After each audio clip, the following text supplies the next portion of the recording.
Bonjour à toutes et bonjour à tous. Déjà, je suis désolé de ne pas être avec vous cet après-midi, pris par d'autres obligations, d'autant que le parrainage est une action qui est chère à mon cœur, qui s'inscrit pleinement dans les valeurs de l'association, le respect, la solidarité et l'action. Alors, j'ai eu la chance, avec d'autres, dans mon parcours, de croiser le chemin de Grégory et de M. Adam Bouquet. On a pu observer à ce moment-là la richesse que ça a apporté à Grégory, tout ce que ça a apporté aussi à M. Bouquet, mais aussi tout ce que ça pouvait apporter aux proches de Grégory, aux proches de M. et Mme Bouquet. Donc on s'est dit qu'on ne pouvait pas en rester là, que cette action, il fallait la démultiplier, mais pas n'importe comment. D'où l'idée de l'inscrire vraiment comme une action officielle dans notre rapport d'orientation et de confier cette animation à Nadine, et qui a été bien au-delà de nos espérances. Elle a su aller se rapprocher d'associations qui étaient nationales. Je ne savais pas qu'il y avait une association nationale. Ça a permis par la suite de faire de belles rencontres, d'avoir de bons échanges, de partager de bons moments et d'enrichir notre démarche. Aujourd'hui, depuis 2010, cette action, on a pu mesurer l'évolution qu'elle a eue et tout ce que ça apporte à de nouvelles personnes. J'ai toujours en tête, je dirais, quand Catherine, qui a découvert, je dirais, un parrain, Jean-Claude, et l'action son action, son attitude lors d'un défilé, lors des 20 ans de la Marelle, qui cherchait du regard son parrain. Moi, je me suis dit, à ce moment-là, on a vraiment gagné. C'est vraiment, on a su déployer cette action du parrainage. Alors, il faut remercier, je remercie en mon nom toute la commission qui a été très active depuis, et elle poursuit. Aujourd'hui, elle se consacre aussi au parrainage des enfants, grâce à la proposition de Cédric. Et je ne doute pas que dans les années qui viennent, cela va encore s'amplifier et qu'il y aura encore de très très belles rencontres.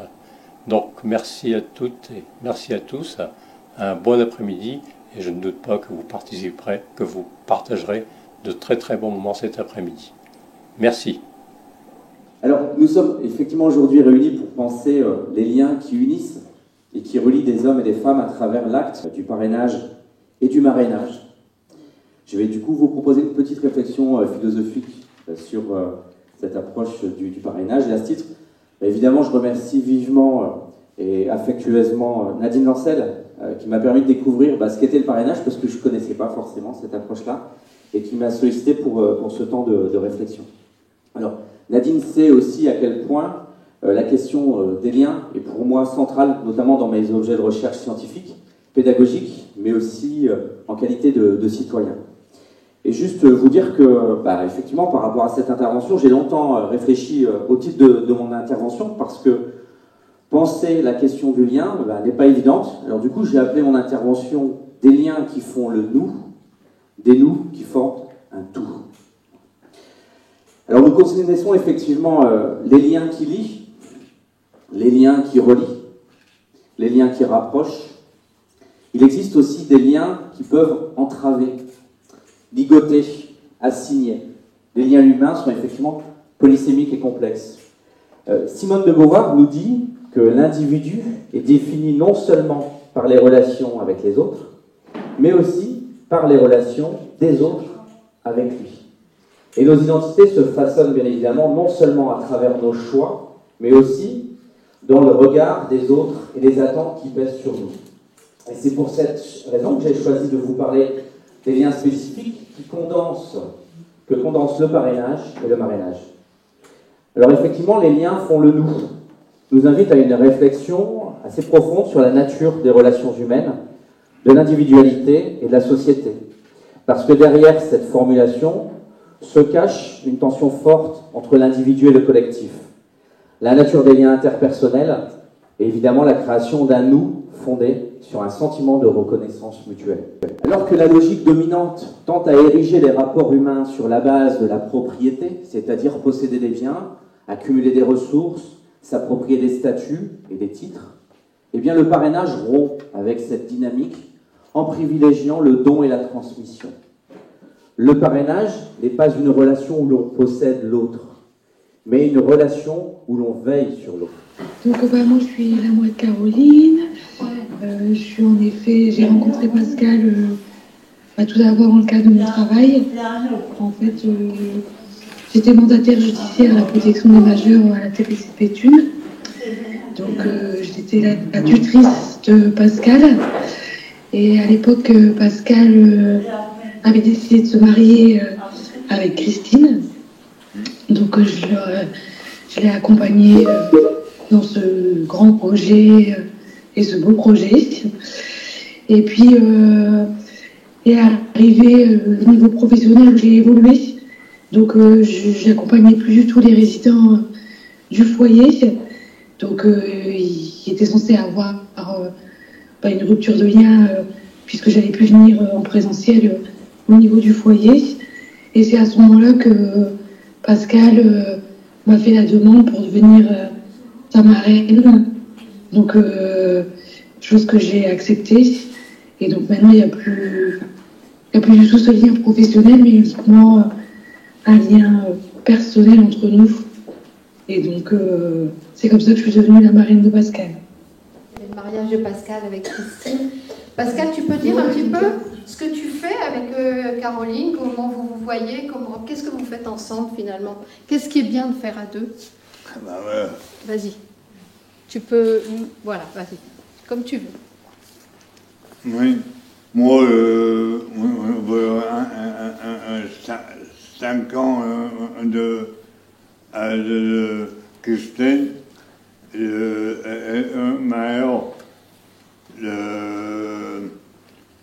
monter à deux tout le temps, on de noir. Voilà. Est-ce que tu veux que je t'aide un petit peu? Ouais. Alors, ça fait 5 ans que Christine est partie, c'est ça que tu veux dire? Ouais. Et ensuite? Alors, au départ avec Caroline, vous accueillez Christine et toi chez elle. C'est bien ça, Caroline? Oui, je prends. Bon. Oui, je prenais les deux. Ouais. J'étais la marraine de Pascal, mais ils étaient un couple, je ne me voyais pas prendre que Pascal. Donc on faisait des sorties, on a été au marché de Noël d'Arras. Du coup, je prenais Pascal et Christine. Voilà. Et après, malheureusement, quand Christine nous a quittés, du coup, on ne fait plus que les sorties avec Pascal et mon époux. Et qu'est-ce que vous avez fait là dernièrement? En septembre, vous vous êtes vus? Qu'est-ce que vous avez fait? Des restaurants. Le torrent.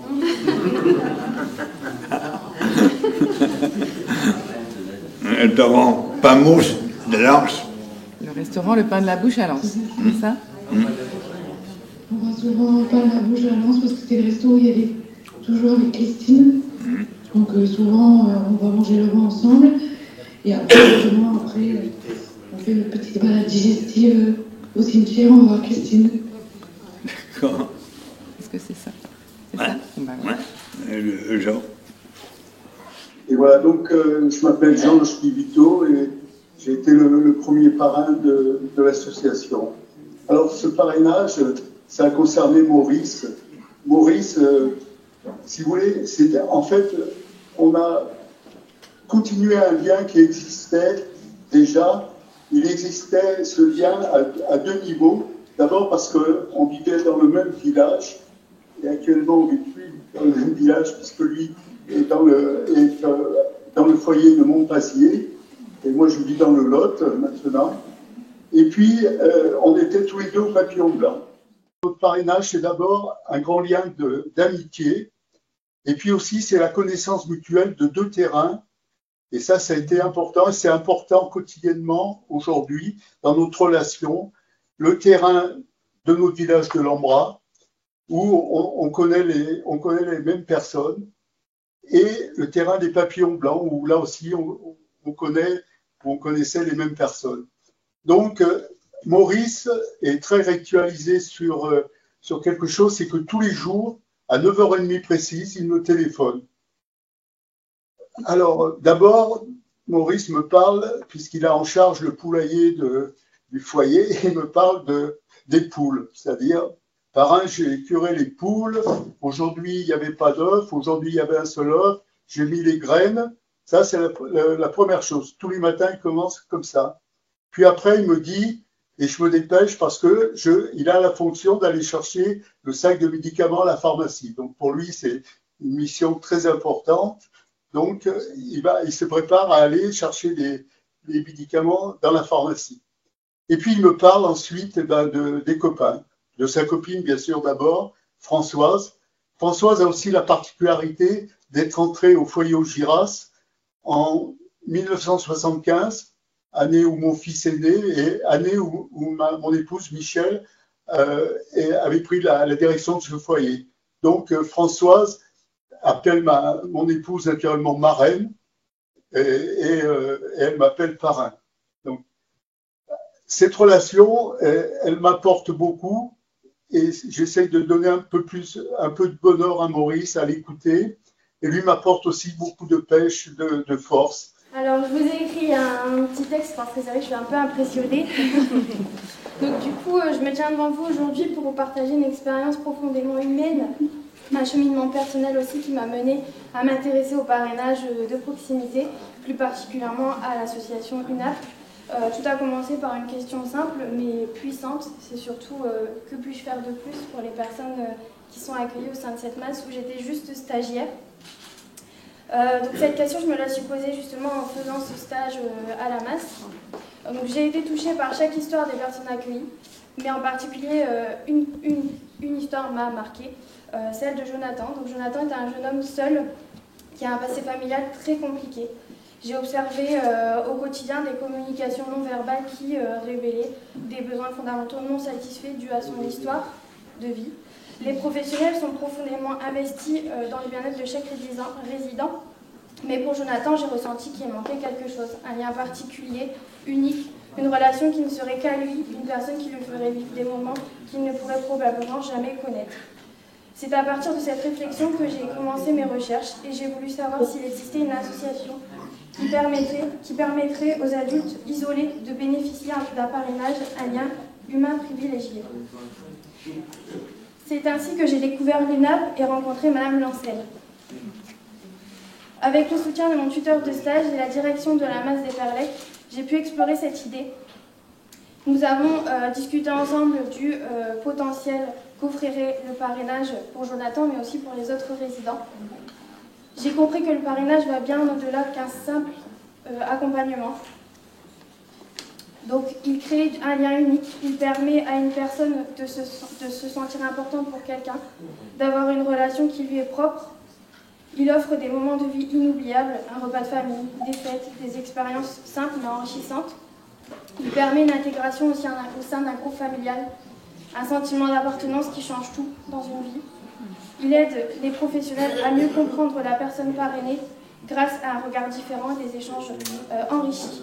La liste des bénéfices pourrait encore s'allonger, mais cette expérience a été une véritable révélation humaine et surtout en tant que futur professionnel, puisque je ne le suis pas encore, ça elle devient petit à petit.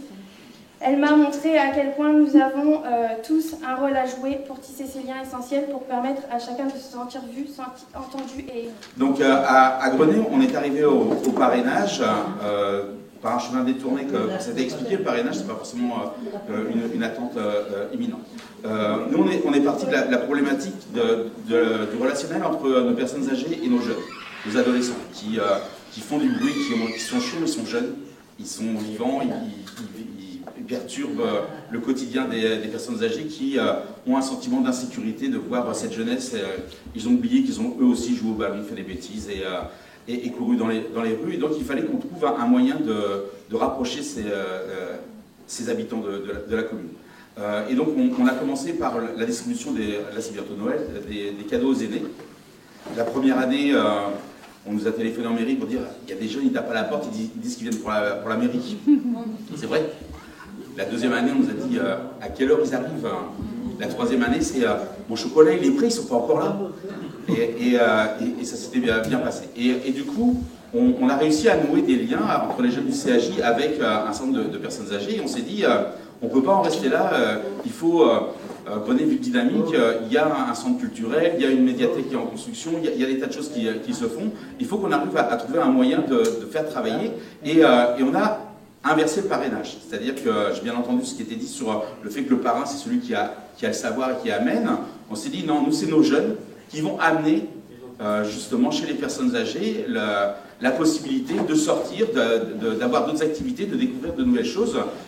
La fracture numérique, c'est quelque chose de réel et tout. Et donc, ce sont les jeunes qui ont été les parrains et les marraines de nos personnes âgées. Et comme on a la chance d'avoir le foyer des Glycines, évidemment que les résidents du foyer des Glycines étaient présents en nombre régulièrement, aussi bien à la médiathèque que la René Couter, que dans les différentes activités de la ville. Et donc, ils faisaient partie des aînés à parrainer. Et c'est comme ça là que le parrainage est apparu il y a maintenant une dizaine d'années. Donc, quand effectivement on est directeur général d'une association et qu'on est sollicité pour mettre encore plus d'amour, encore plus d'amitié, encore plus de liens entre les personnes de l'association, forcément, on peut trouver que des choses bien. Même si c'est Nadine qui le propose. Même si c'est Nadine qui, derrière, vient nous voir en nous disant « bah oui, allez, il faut y aller ». Oui, bah, effectivement, la question du lien, c'est la question peut-être la plus importante de nos métiers. Moi, j'aime dire que les métiers que nous faisons, nous, en tant que professionnels du secteur médico-social, sont des métiers de l'humain, on dit comme ça, mais ce sont surtout d'abord et avant tout des métiers du lien. Donc quand on a la possibilité de renforcer ces liens, de faire qu'ils soient réciproques aussi, parce que dans la question du parrainage, il y a une relation entre un individu et un autre individu, mais il y a surtout de la réciprocité. C'est-à-dire qu'on se décide de faire des choses ensemble parce qu'on a envie d'être ensemble. Donc voilà, moi, qu'est-ce que je peux raconter de plus sur ce projet merveilleux que de dire que il faut absolument qu'on continue, que vous soyez ensemble ici ce soir, qu'on soit ensemble ici ce soir, qu'en plus on soit avec des intervenants extérieurs. Voilà, on a eu la chance d'avoir une très belle intervention de M. Duguet. Alors on va mettre 2-3 ans pour la remettre en facile à lire et à comprendre, mais il y avait des tas de très belles choses dedans, et je voulais dire que j'avais beaucoup apprécié cette intervention. Voilà, comme toutes les autres, mais celle-là, philosophiquement, m'a beaucoup touché. Oui, donc je suis administrateur de l'association, je suis membre de la commission parrainage.